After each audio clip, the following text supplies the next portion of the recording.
మరి నెక్స్ట్ ఎలక్షన్స్లో మనం విజయం సాధిస్తామంటారా? నెక్స్ట్ ఎలక్షన్లో విజయం సాధిస్తామనుకున్నంటే నాకు నమ్మకం నాది. ఇప్పుడు 35 సంవత్సరాల రాజకీయం, 36 సంవత్సరం ఉడుకు పెట్టాను. 26 అయితే 36 సీనియర్ నాయకులు. 36 సంవత్సరం నేను. ఉమ్. దీనికి ముందల్లా కాంగ్రెస్లో ఉంటున్నాయి. కాంగ్రెస్ నుండి జగన్మోహన్ రెడ్డి, రాజశేఖర్ రెడ్డి చచ్చిపోయిన తర్వాత జగన్మోహన్ రెడ్డి అంటే వాళ్ళ నాన్న సిద్ధుల మీద ప్రమాణం చేసి ఓదార్పు యాత్ర చేస్తున్న ప్రజలకు మాట ఇచ్చాడు కనుక ఆ మాట మీద యాత్ర చేస్తామంటే ఈ చంద్రబాబు, సోనియా గాంధీ వీళ్ళందరూ కలిసి ఒక కుమ్ము కొయ్యని అతనికి ఒక పథకం పని అతనికి అది ఆఫ్ చేసి అతనికి పక్కకి తప్పించిన తర్వాత అతను పార్టీ పెట్టుకున్నాడు. పార్టీ పెట్టుకున్న తర్వాత మేము 2017లో సర్పంచ్ గెలిచాను. గెలిచి అప్పుడే 2015 అతను 13లో అప్పుడే అంతే. ధర్మాన ప్రసాదరావు మినిస్టర్ గారు, శ్రీకాకుళం జిల్లా ధర్మాన ప్రసాదరావు మినిస్టర్ ఆడ యాండబర్లోటు వైసీపీలో కలిసాం. మంత్రి మీ మొక్కలమే కాదు మొత్తం దీంట్లో 72 సర్పంచులు వీళ్ళు కలిసాం వైసీపీలో ఒకేసారి. మరి రాజకీయం అనుకోనంటే ఏదో ఎప్పుడేదో జరిగిపోయింది అంటే నేను సిద్ధాంతంగా నేను పార్టీ పరంగా చెప్పడం లేదండి. అంటే నా అనుభవంతో చెప్తున్నాను. ఇతను చేసిన పనుల గురించి చెప్తాను, ఇతను చేసిన అరాచ్యం గురించి చెప్తున్నాను. తెలుగుదేశంలో విరక్తి చెందుతున్నారండి, జనసేనలో విరక్తి చెందుతున్నారండి. మరి ఇంకేటి ఉండదండి దాంట్లో. మరి పక్క పార్టీ కూడా విరక్తి చెందడా? ఈసారి మాత్రం ప్రభుత్వం రావడం ఇది ఉట్టి కళ అండి. అని చెప్తున్నట్టు కళ. విజయం కన్ఫర్మ్ అండి. ఆడ ఎన్ని అనుకోనండి, ఎన్ని కొట్టుకొని ఎన్ని తిట్టుకోనండి. తెలిసిందే.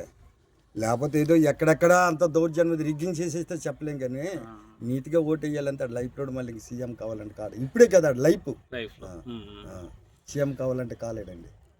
మనం గ్రామ స్థాయి నుంచే కార్యకర్తలందరినీ కలుపుకొని పోవాలి. సరిగా దగ్గరలోనే ఉన్న ఎలక్షన్స్ కూడా మరీ ఎక్కువ టైం. మా గ్రామంలో అంటే నేను చెప్తున్నానండి, ఫస్ట్ సీనియర్ లీడర్ నేనే.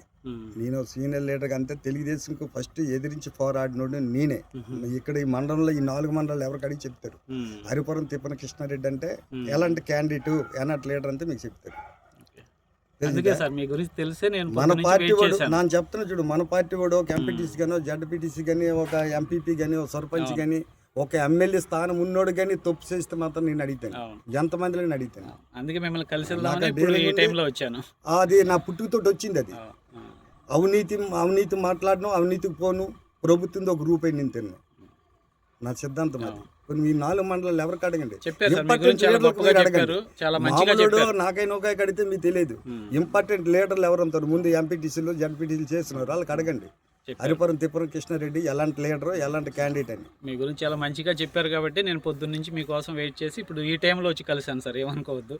లేదు, మంచిది. దానికి ఉన్నది పార్టీ పరంగా నాకు మీరు ఏ టైం కలమన్నా కలిస్తాను, మీరు ఎక్కడ రమ్మని అక్కడికి వస్తాను. నా సిద్ధాంతం అది. ఎందుకనుకోనంటే ఆ రోజు అంత తెలుగుదేశంకి ఢీకొని ఓ పార్టీ స్థాపన చేసేటప్పుడు ఈ ఊర్లో 50 మెజార్టీ తెచ్చాను. కొంచుకోట మా పక్కనే బాబు అవుతాడు అచ్యుత్ రామారెడ్డి, ఎమ్మెల్యేగా గెలిచారు చూడగా. రెండోసారి యాకంబరి వేసిందాడు కోడలు. అప్పుడు తెలుగుదేశం ఢీకొని ఫస్ట్ కొంచుకోట మొత్తం ఏరియా ఇచ్చాపురం మండలం అంతా తెలుగుదేశం కొంచుకోట మీకు తెలిసిందే. ఇదంతా వాళ్ళ అత్తూరు, అది మా అత్తూరు కాబట్టి ఇది ఆడి పక్క ఊరు కాబట్టి ఎగ్దాం కొంచుకోట. ఇది అన్నాడు కొంచుకోవట్లేట. ఆ ఫస్ట్లోనే మేము 50 ఓట్ల మెజార్టీతో గెలిచాము. చాలా గొప్ప విషయం. తెలిసిందా? ఆ తర్వాత కాంగ్రెస్ పార్టీ వచ్చిన నుండి మా పంచాయతీలో ఎప్పటికీ 150, 200, 280 వరకు మెజార్టీ కానీ ఇంతవరకు ఎప్పుడు కోల్పోలేదండి.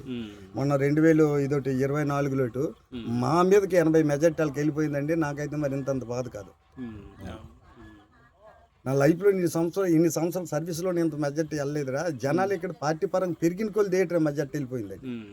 అంతే. మరి అలా చేసిన అది గల్లత్త అన్నదండి, తెలుస్తూనే ఉన్నది కదా. దాని మీద కూడా పరకాల ప్రభాకర్ కానీ కూడా మీద నుండి కానీ స్టేట్మెంట్ ఎన్ని వస్తున్నా లేట్ జరుగుతుంది అంత చూస్తూ ఉన్నాను. బిఎల్ పరాల రోడ్ల దగ్గర కూడా ఎంత గల్లత్ చేస్తున్నారు. ఆఫీసులు కలెక్ట్